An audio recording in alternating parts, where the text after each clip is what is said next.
Sumainyo ang Panginoon. At sumaiyo rin. Ang mabuting balita ng Panginoon ayon kay San Lucas. Papuri sa iyo, Panginoon.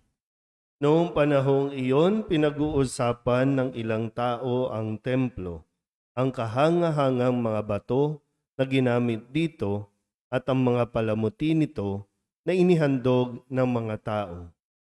Kaya't sinabi ni Jesus, darating ang panahong lahat ng nakikita ninyong iyan ay iguguho, walang batong ititira sa ibabaw ng kapwa bato.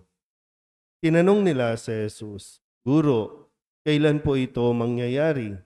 At ano ang magiging palatandaan na ito'y magaganap na?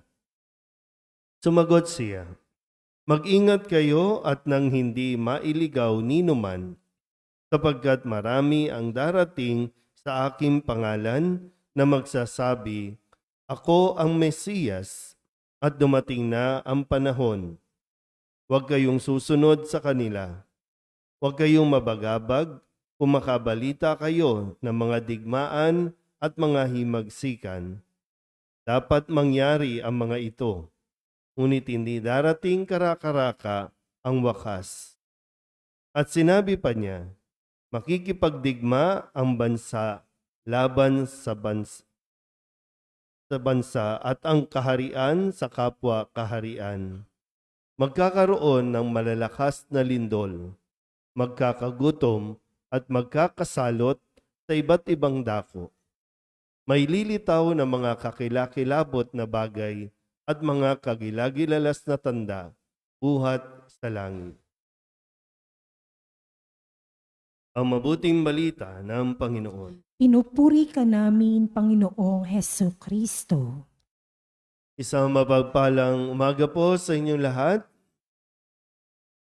Ngayon po ay Martes ng ika-34 na linggo sa karaniwang panahon. Mga huling araw na po ng huling linggo para sa kalendaryo ng atin pong simbahan. Kung kaya, napapatuloy po na tayo ay pinapaalalahanan sa mensahe ng ating mga ebanghelyo o mga salita ng Diyos sa mga susunod pang araw.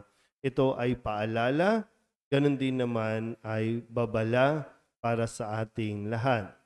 Sinasabi sa atin kadalasan nito mga nakalipas na linggo na napakahalaga po ng pananalig na dapat nating tinataglay. Hindi lang basta sa salita. Hindi lang basta tayo nagsisimba o nagdarasal, nagnunubina, kundi kailangan nating suriin din kung gaano tayo katibay, gaano na yung ating pong pundasyon ng ating pananalig kay Kristo. Ang pagkilala natin kay Kristo, ito ang magliligtas sa atin at magdadala sa atin doon sa kanyang kaharian. Malinaw po ba? Tado? Kasi minsan mapapaisip ka din, bakit maraming tao ang paglumindol kapag may sakuna, lalo na ito, bahagi na sinabi, magkakaroon ng salot, naranasan natin ulit. Pero hindi ito yung first time. Sabi nga, every 100 years, nagkakaroon ng salot. So marami na tayong nararanasan.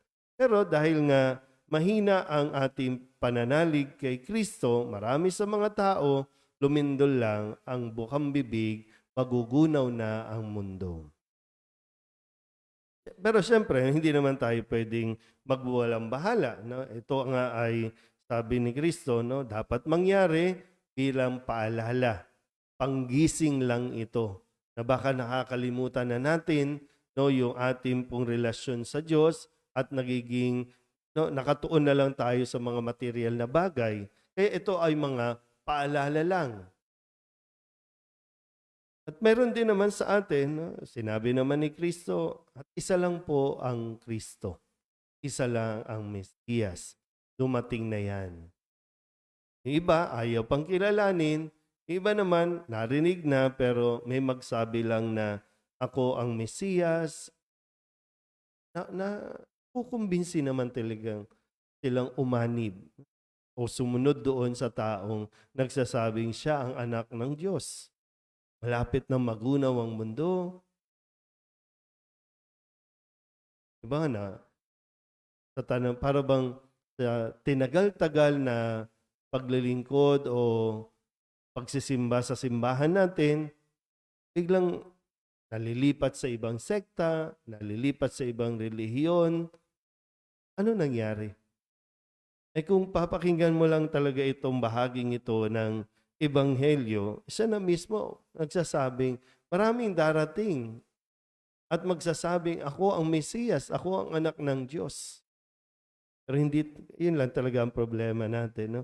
Hindi kasi tayo din nagbabasa ng Biblia, hindi rin tayo nakikinig, no, sa salita ng Diyos. Lalo na kapag may misa, nakukuha lagi yung ating atensyon, walang nare-retain, wala tayong naaalala na sinabi na ito ni Jesus.